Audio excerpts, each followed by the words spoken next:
If you've ever scrolled past someone on social media or even encountered someone in real life and wondered, wow, they just made it out of nowhere, this episode is for you.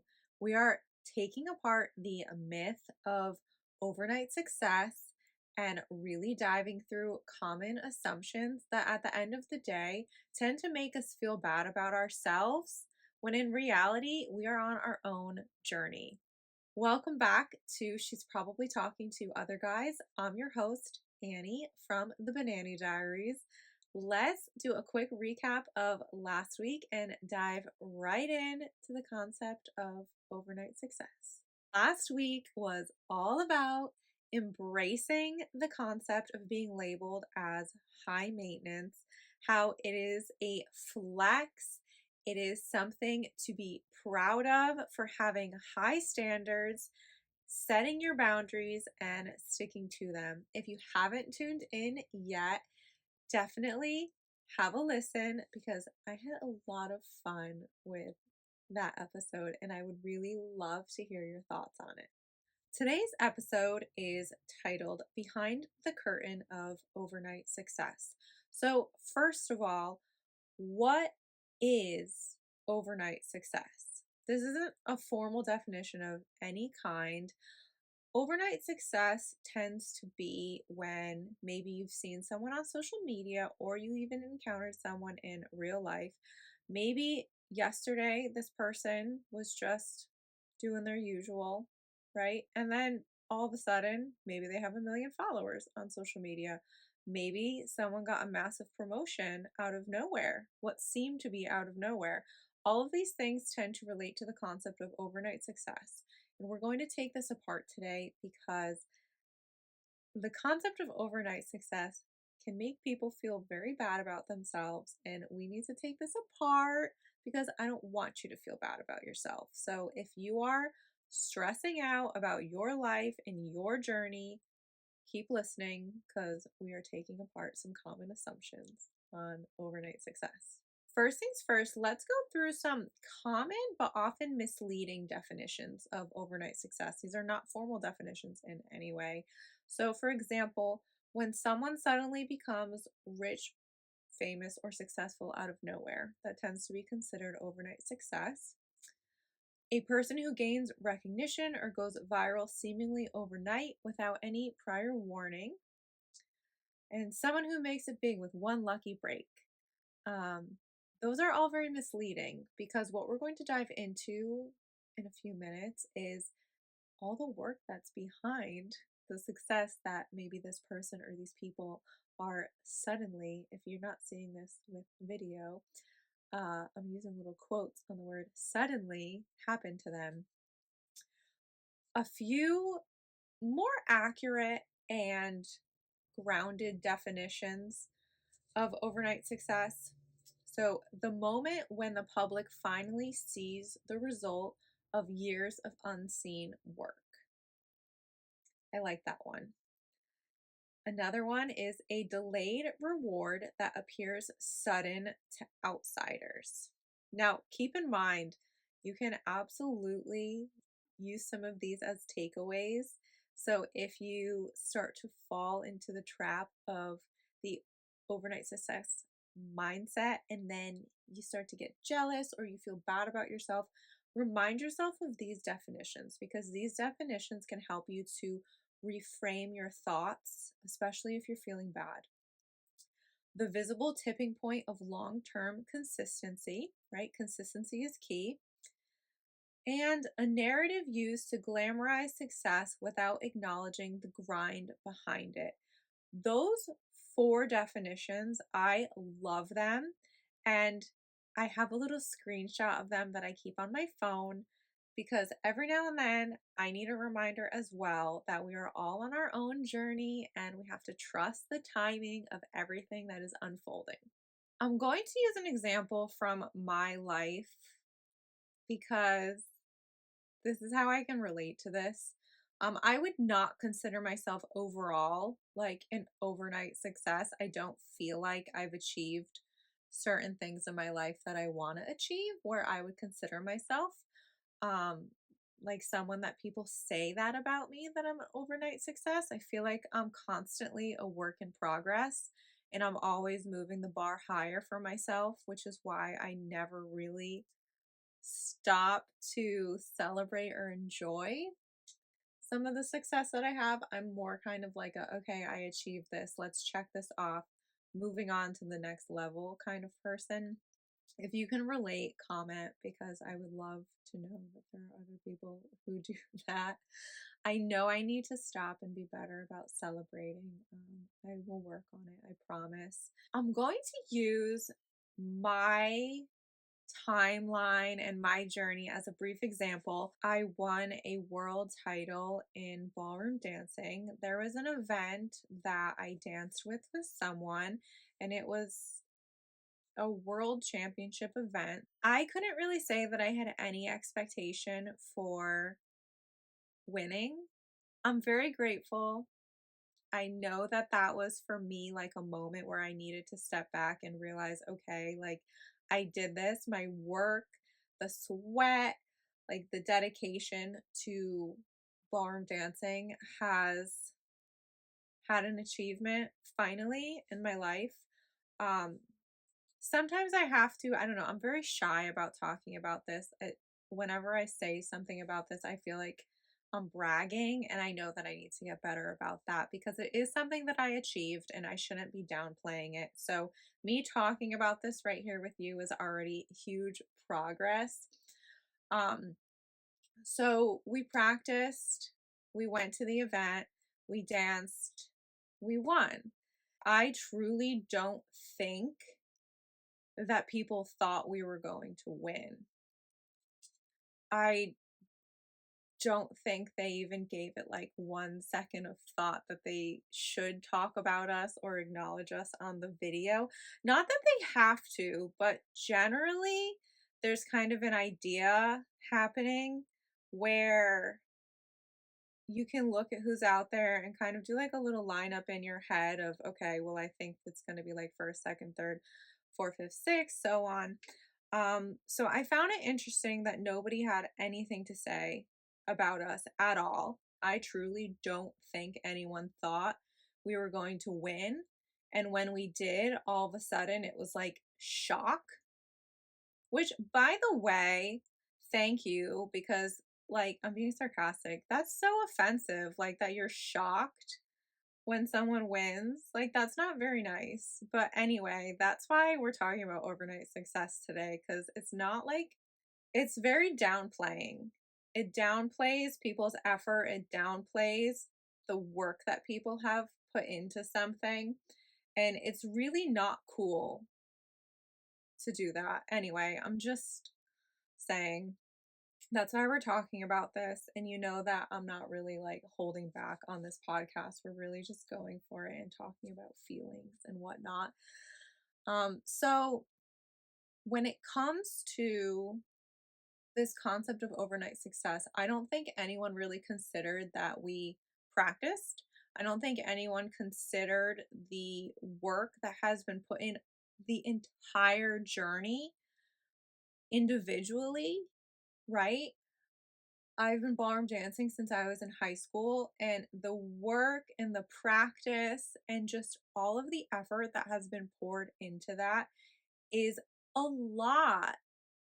And to just say that someone's an overnight success or treat them like they are or act shocked and wonder, well, why did that happen? Why did that result happen?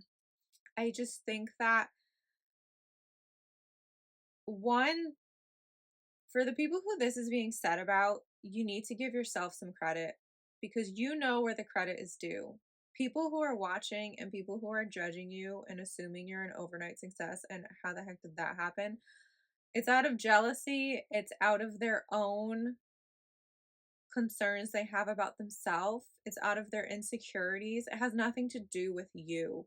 And I think that if you ever feel that it's a personal attack on you, you want to try to take a step back and feel that it's not. Like sometimes I do still talk about this because I have to remind myself that it is something that I achieved. People did really manage to make me feel bad about it and to make me second guess if I should even bring it up or if I should say it. But I know deep down that I should because I did achieve it. And that's kind of where the assumption of overnight success can be harmful, and we're going to dive more into this. I have a whole list of assumptions about why overnight success can be harmful. But again, that is my closest moment, I would say, where I can feel relatable to what it feels like to be called an overnight success and how bad it can make you feel. Because generally, when you're called an overnight success, it's not really in a positive way. It's more of wondering, well, why did this happen? How did it happen? Like, what is it about this person? Like, why are they achieving this? What have they done to achieve it? It downplays, and I don't think it's very nice because you don't know someone's story.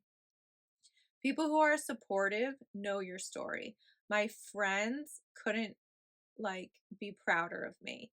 My family couldn't have been more proud of me because they're the ones who know more of my journey. And I don't think that it's your fault, let me just say, that people don't know your journey. In another episode, we talked about who deserves to know all of the intimate personal details about your life. Not everyone does. So, by me saying this, don't think that that means you need to share your journey with people. You don't. It is up to them to stop making these assumptions, which, to be quite honest, it's probably not going to happen because there are a lot of people who don't deal with their own insecurities. So, this has nothing to do with you. And I want you to know that. If people call you this and you feel offended, it's okay. Acknowledge that you feel offended. Think about maybe what it is deep down that's making you feel offended, but know that at the end of the day, you can't change people's thoughts and people's opinions on it. So, first of all, let's just go through the downside of how the person being called the overnight success can feel, right? So it downplays real effort and discipline. So you do not know the behind the scenes of the effort this person put in and then the discipline that it took to be consistent. You have no idea, right? Because if you're busy making this assumption about someone, you don't know. You wouldn't be making this assumption about someone if you knew. So keep that in mind. It discourages people when their success takes time. So if you're having this assumption about someone and now you're feeling bad, you have to just realize that you made an assumption that really wasn't a good assumption to make. Because if you're comparing yourself to someone else, you're probably going to feel bad about it. You're on your own journey, they're on their own journey, right? You have to not compare and don't make these assumptions. So it contributes to imposter syndrome, which that can be a whole nother topic. We're not going to focus on imposter syndrome. Why isn't it happening for me like it did for her or for him? That's something that's common. Again, the comparison is not good in the first place.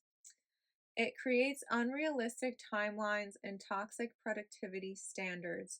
So, if you're making this assumption about someone, you're going to consciously or subconsciously start to adjust how you work, which may not be great if you're working yourself way too hard because you want to try to be like this other person. That's not great either because now you're trying to adjust your timeline and match it up to someone else's, and that's just not really realistic.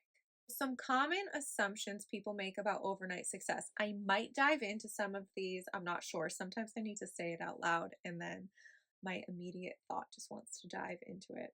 So, number one, they just got lucky. So, when you're saying this, the assumption is that the success is purely based on chance, not strategy, work, or perseverance.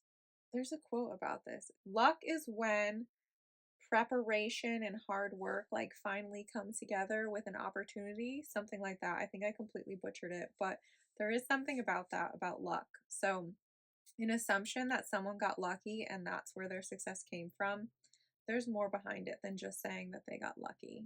Number two, they must have connections. So it invalidates someone's grind by crediting unseen help, nepotism, or being, quote, in the right circle, unquote.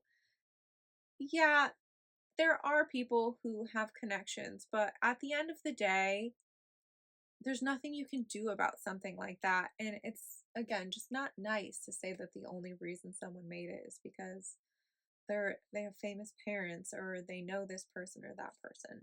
They have something I don't. So it's as if you're trying to say that the success is only for people with talent, money, looks, confidence, etc. There are so many things you can think of. And honestly, I don't like for someone to say this because you are like insulting yourself. You need to find what you love in life, what makes you glow, what makes you feel passionate about it, and go after it. Again, this like whole comparison is just so bad. I feel like I need to do an episode on comparing. But that right there, that makes me feel bad for the person saying it because you are like really downplaying your own strengths and things that you're good at and comparing yourself to someone else. I also really don't like when people compare their looks to someone else. It must be easy for them. So you're minimizing the challenges someone faced just because you're seeing the end result, and the end result is polished and it's put together. I think that's also easy to relate to social media. Most people, not everyone, most people show their wins and their successes, and they don't always show you their failures, right? So keep that in mind. You're seeing a lot of what people want you to see, not everything that's happening. Their life changed overnight. So it implies that the moment you witness this success, whatever it was, now everything's different, right? Now this person doesn't have to worry about anything. They're set for life. They went viral, this and that, da da da da da, right? And that's like totally not the case whatsoever for most people. Again, right? There's always like exceptions. They're an overnight expert now. I'm not loving that one. So, if someone considers themselves an expert in something, there's generally knowledge behind whatever this person is an expert in. So, maybe you didn't see all the years that they studied something, right? You just assume that this person knows everything all because of one video, and then you don't want to listen to them because you think that they're just making it up because there was one video, they're successful, they went viral, right? But this person could very well have so much knowledge because they've been studying this for years. There was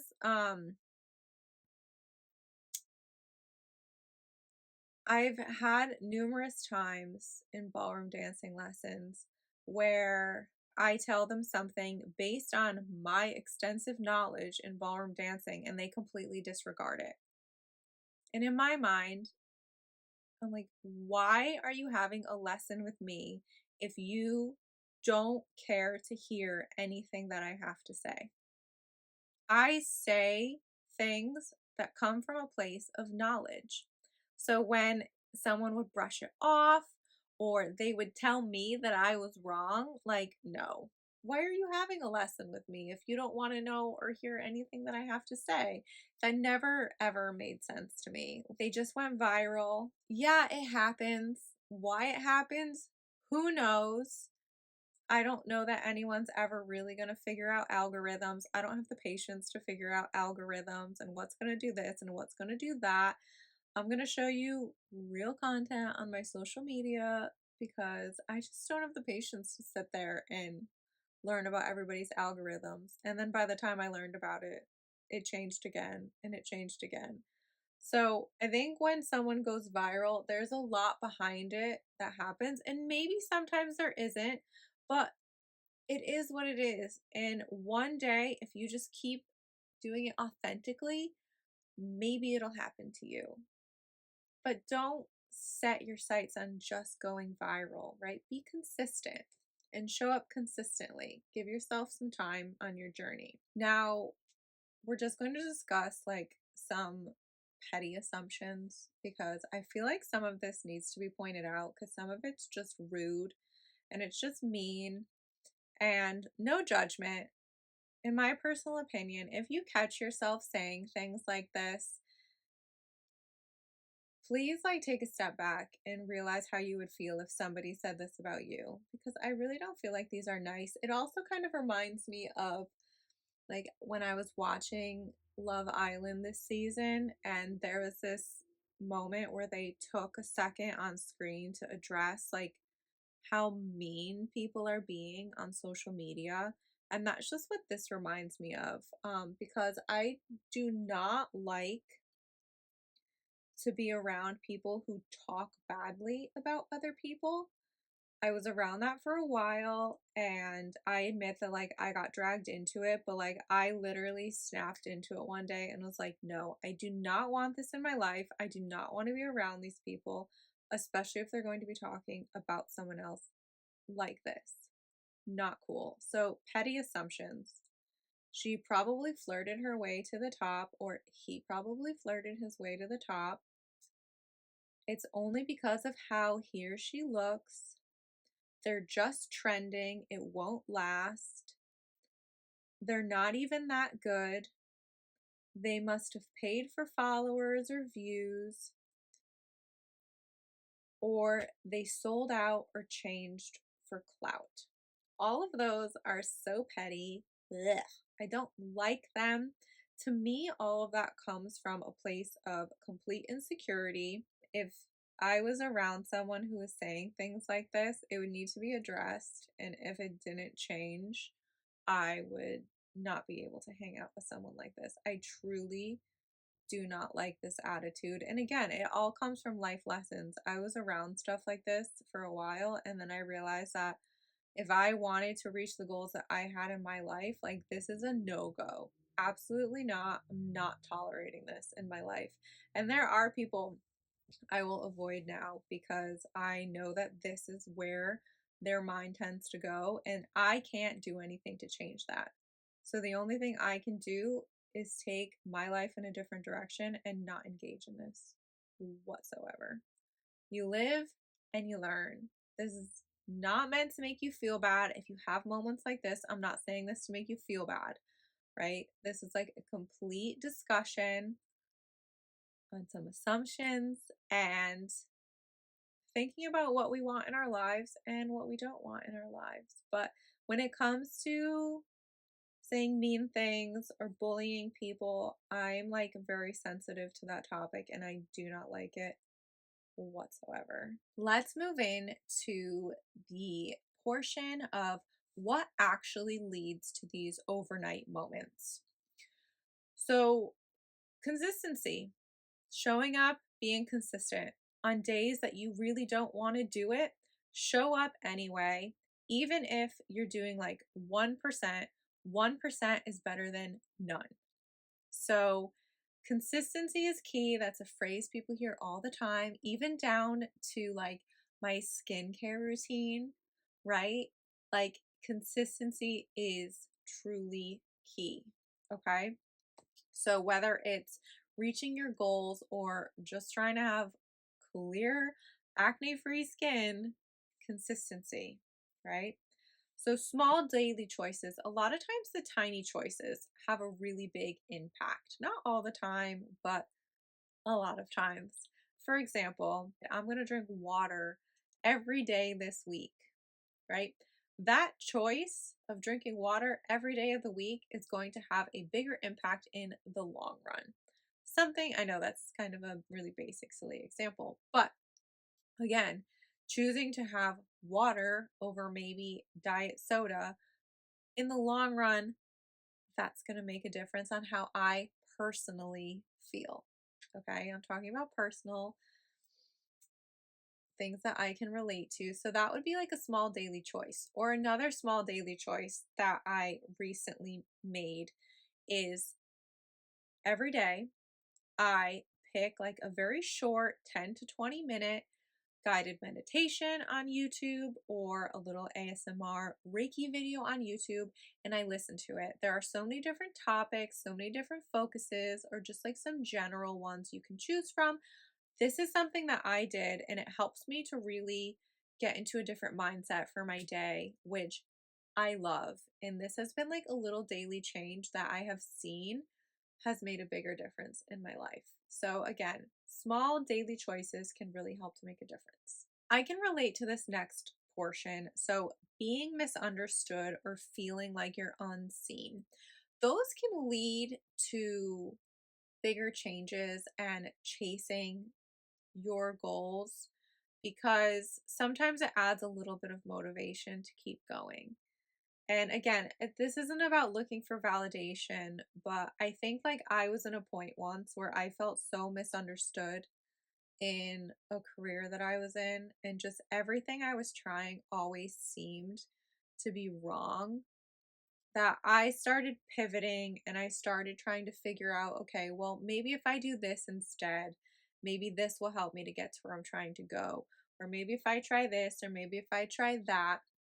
Some people are just going to misunderstand you no matter what you do. Some people will never, quote unquote, see you for what you're working on, no matter what you're working on.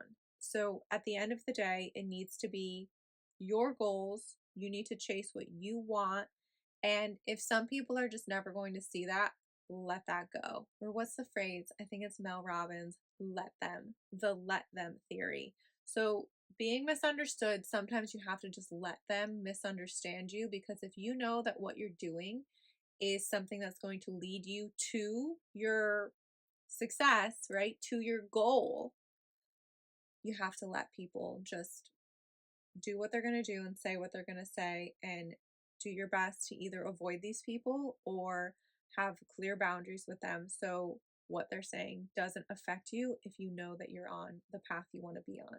Let's talk about timing. There is so much power in trusting the timing.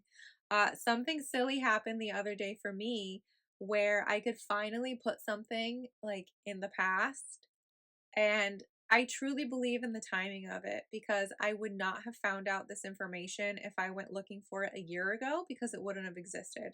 So I couldn't let go of something a year ago because the information that I needed to let it go literally showed up in front of my face like a billboard the other day. And I saw it and I was like, okay, like I can actually let this go now because I have like the confirmation that I needed. And again, this sign never would have showed up a year ago, but it did the other day. And now, like, I can finally be at peace with something. So sometimes just the timing is everything. And it's really hard to trust in the timing. I know. But sometimes you have to let everything unfold. And again, it kind of comes up with, I need to really find the actual quote about luck. It's like when preparation and planning meet and it becomes luck. I promise I'll find it and then I'll post it on the podcast Instagram account at spttog podcast. Our next portion. So, some thoughts for anyone who is chasing a big dream, or maybe a few of them, a few dreams. So try your best not to rush the process. Do what feels right in the moment it feels right. I'm going to use something Miss Sabrina Carpenter said recently. She already started getting her next album going because why wait? If it feels right, if it feels good to do it in the moment, why delay that? Why wait just because that's what other people have done or that's what society implies should be done? So she did it and she went with it because that's what she felt was right. And again, I think that that's something that you want to try to do is if something feels right to you and you want to try it, right? It's all up to you. It's your journey. Focus on small wins and your progress is going to start compounding. So it's the little things sometimes, and you do really need to stop and enjoy them. I learned that more recently in my life that I need to stop and enjoy things more, which I do try to do. So I need to have like a little celebration for the fact that we are on episode number 5 of She's Probably Talking to Other Guys because this has been, well, more than 5 weeks of working on this, but it's been 5 consistent episodes, and here we are, ready to keep going. Stay in your lane, block out comparison. Sometimes you just need to ignore what's going on, ignore the noise of what's going on around you, focus on yourself. Don't compare yourself look wise, success wise, where you are in your life wise. There are plenty of people around me who are popping out babies and getting married and having this and that, and I am nowhere close. So if I sit down comparing myself to them and feeling bad that I am not starting a family in this moment, that's going to do nothing but give me bad thoughts and make me feel bad about myself. Right? That's just an example. Um, but yeah, I think that you really need to work on not comparing because comparing just doesn't generally make people feel good. I don't know if I've ever found how comparing has made me feel good. It usually results in me feeling really bad. So yeah, I'm guilty of it. I do it, and I have moments where I'm like, "Ugh, why am I doing this?" I have to stop the thought and reframe what's going on in my head to stop comparing. Or maybe if you're comparing, maybe you have a friend where you can text and be like, it's happening again. Please, like, remind me not to compare myself. That can help sometimes too. So keep that in mind. Track your growth. The key word in that is your growth, not someone else's. I'm going to use my time in the gym as an example. I can barely keep track of my own growth. I literally have to write everything down and be very specific. This little app does, it gives you like a little like yay moment if you've like added weight to something that you've done in the past or this and that. But again, it's your growth, it's not someone else's. Okay. I was working out and I was doing like my usual routine, right? Or whatever was on my plan for the day. And there was this girl like squatting. I can't even tell you how much weight it was. Like I couldn't count it. That's how much it was. And I was just like, and I had to stop for a minute and be like, okay, like that's not something you're trying to do. This is her journey. She likes to do it. That's what she's doing. You do not have to feel bad that you are not squatting that much weight right now. Again, silly little example, but like I need to keep track of what I'm doing, not what someone else is doing, because the only way you're going to go further in your goals is if you're on top of what's happening in your goals, not someone else's, because you might not even know their goals anyway. Let's talk about some ideas to help you feel better about your goals, about the way your journey is progressing, or maybe just some reflection that you can stop and take a little bit of time to think about. So, what's something you're working on that people might one day assume came easily? So maybe you're in the middle of something and you know that it's going to be absolutely amazing when you're done and when you finally show it off. And people are going to think, oh, look at that. She's just talking about it now, or he's just talking about it now. Overnight success, right? What's something that you're working on that you know you have a whole grind behind that maybe people are going to assume just came easy? Another idea is to think of a win that you've had recently and what did it take to get there. So this is kind of like celebrating a little win too, or a big win. Just think of a win that you've had recently and the grind behind it? What have people assumed came easy to you when in reality it really wasn't? And it was hard and you thrived and succeeded. Was there a moment where someone downplayed your hard work? Right? Think about it, because even though you're thinking about when someone downplayed it, after that thought, you need to clap for yourself, because you did it. It was hard and you did it anyway. And yay. And then maybe this is more for someone who's private about things that they've achieved. What's something you worked on quietly for years that people just assumed came easy to you? So, again, related to our topic of not sharing everything with everyone, right? So maybe there's something that you've been quietly working on, and then one day you showed it off. We are wrapping up. Thank you so much for tuning in to another episode of She's Probably Talking to Other Guys. Next week is stop comparing your chapter 2 to someone's chapter 20. I think I inspired myself to make comparison and comparing yourself to others, or maybe comparing your goals to other people's goals. I think that I finally convinced myself we need a whole episode on comparison. So stay tuned, because next week is going to be all about the concept of comparison, assumptions related to comparing, and how we can try to stop doing that. Thank you so much for tuning in. I cannot wait to chat with you next week. In the meantime, hit that subscribe button and follow along.